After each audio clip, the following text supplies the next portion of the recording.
রংপুরের বদরগঞ্জে একটি ব্যবসা প্রতিষ্ঠান ছেড়ে দেওয়াকে কেন্দ্র করে বিএনপি দুই গ্রুপের মধ্যে সংঘর্ষ হয়। সংঘর্ষে বিএনপি কর্মী লাবলু মিয়া নিহত হয়েছেন।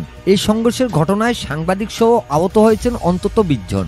শনিবার বেলা 12টার দিকে বদরগঞ্জ উপজেলার কেন্দ্রীয় শহীদ মিনারের পাশে এই সংঘর্ষের ঘটনা ঘটে। সিসিটিভি ফুটেজে দেখা যায় দুই পক্ষের লোকজনের মধ্যে ধাওয়া পাল্টা দেওয়ার সময় একটি পক্ষের কয়েকজন লোক রাস্তায় পড়ে যায়। এই সময় অপর পক্ষের কয়েকজন দেশীয় অস্ত্র নিয়ে রাস্তায় পড়ে যাওয়া লোকদেরকে মারপিট করে। এতে ঘটনাস্থলে বিএনপি কর্মী লাবলু মিয়া সহ বেশ কয়েকজন গুরুতর আহত হন। পুলিশ ও স্থানীয়রা জানান, জাহিদুল নামে এক ব্যক্তি বদরগঞ্জে একটি দোকানে ব্যবসা করে আসছিলেন।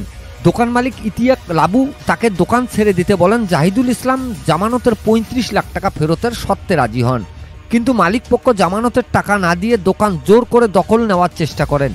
এ নিয়ে গত 2 এপ্রিল সন্ধ্যায় দোকানঘর ভাঙচুরের অভিযোগ ওঠে দোকান মালিক পক্ষের বিরুদ্ধে।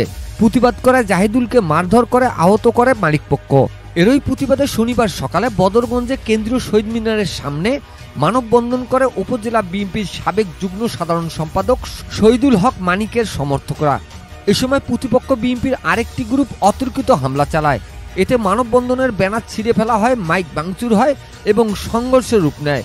সংঘর্ষে আহতদের মধ্যে আশঙ্কাজনক অবস্থায় বিএনপি কর্মী লাবলু মিয়া সহ শফিকুল ইসলাম মইনুল উদ্দিনকে রংপুর মেডিকেল কলেজ হাসপাতালে ভর্তি করা হয়। শনিবার সন্ধ্যায় সেখানে চিকিৎসাধীন অবস্থায় মারা যান বিএনপি কর্মী লাবলু মিয়া। এদিকে সংঘর্ষের ঘটনার পর বদরগঞ্জ উপজেলার 3 বিএনপি নেতা, সিনিয়র যুগ্ম আহ্বায়ক হুমায়ুন কবির মানিক, সদস্য মোহাম্মদ আলী সরকার এবং সাবেক যুগ্ম সম্পাদক শহীদুল ইসলাম মানিককে 72 ঘন্টার মধ্যে কারণ দর্শানোর নোটিশ দিয়েছে জেলা বিএনপি। বদরগঞ্জ থানার ওসি AKM আতিকুর রহমান জানায়, বর্তমানে পরিস্থিতি নিয়ন্ত্রণে রয়েছে। ঘটনাস্থলে সেনাবাহিনী ও পুলিশ মোতায়েন রয়েছে। Mizanur Rahman, DRS news.